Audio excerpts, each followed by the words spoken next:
रजब भट्ट के ऊपर बात करने से पहले आप ये वीडियो देखें।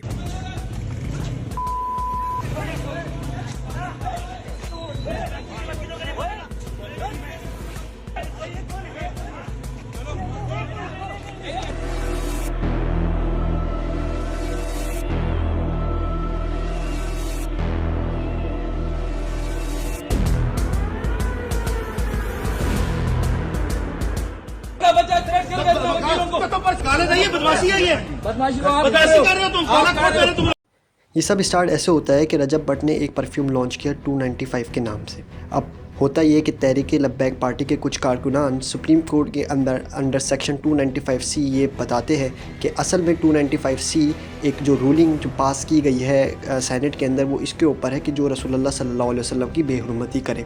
अब रजब भट्ट का भी परफ्यूम 295 को रिप्रेजेंट कर रहा था, तो उन्होंने कहा कि रजब भट्ट ने हमारे प्यारे मोहम्मद सल्लल्लाहु अलैहि वसल्लम की बेहुरमती की है।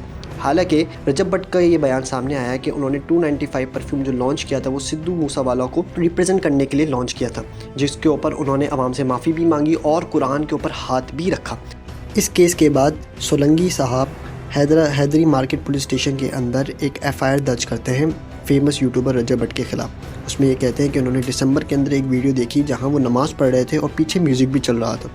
रजब भट्ट इन सारी चीज़ों को देखते हुए बाहर चले जाते हैं और बाहर जाने के बाद अब वो दिसंबर के अंदर पाकिस्तान के अंदर वापसी करते हैं। वापस करने के बाद वो सुप्रीम कोर्ट के अंदर अपनी हेयरिंग सुनते हैं और हेयरिंग सुनने के बाद वो कराची जब कोर्ट के अंदर जब उनकी हेयरिंग होती है, ज़मानत के लिए वो आ रहे होते हैं, तो वहाँ इनके ऊपर ये अटैक हो जाता है।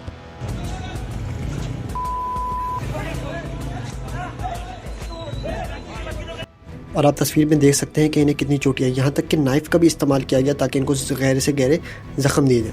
नाज़रीन, मैं इस यूट्यूबर को सपोर्ट नहीं करता और ना ही मेरे चैनल का मकसद है कि मैं इसको प्रमोट करूं, लेकिन जिस फैमिली से मैं हूं मुझे ये बताया गया है कि हमेशा हक़ के साथ खड़ा होना चाहिए और इमाम हुसैन भी हमें इस बात का दर्ज देते हैं।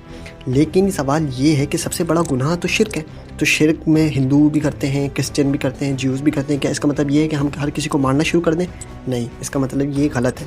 आप लॉयर्स रूलिंग अपने हाथ में ले रहे हैं, आप गलत कर रहे हैं, आप किसी को बीट नहीं कर सकते, आप तो जस्टिस प्रोवाइड करना है। अगर इस बंदे ने कुछ गलत किया भी है तो आपका काम है आप FIR दर्ज करें, 1 करें, 2 करें, 3 करें, 40 की 40 करें, 50 की 50 करें। ये क्या है आप नाइफ से हमला करें, आप थ्रेट दें किसी को?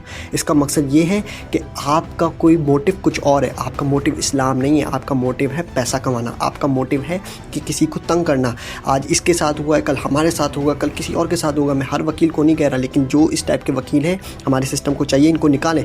और पैमरा को इस बात की ज़रूरत होनी चाहिए कि वो अपलोड होने से पहले, किसी भी फैमिली ब्लॉगिंग से अपलोड होने से पहले वो इस चीज़ का जायज़ा ले कि ये बात सही कर रहा है या नहीं कर रहा, और उसके बाद वो अपलोड करे। सबसे पहला केस तो पैमरा में होना चाहिए, तो पैमरा पे आप लोग केस क्यों नहीं कर रहे हैं? मैं बिल्कुल ये नहीं कह रहा कि आप रजब भट्ट को सपोर्ट करें, लेकिन आप जहाँ कहीं इंसाफ ना मिले आप उसके लिए आवाज़ बुलंद करें, ताकि कहीं भी किसी के साथ कोई इनजस्टिस नहीं होना चाहिए। यही तो मीडिया का दौर है और यही हमारी पावर है। Thank you.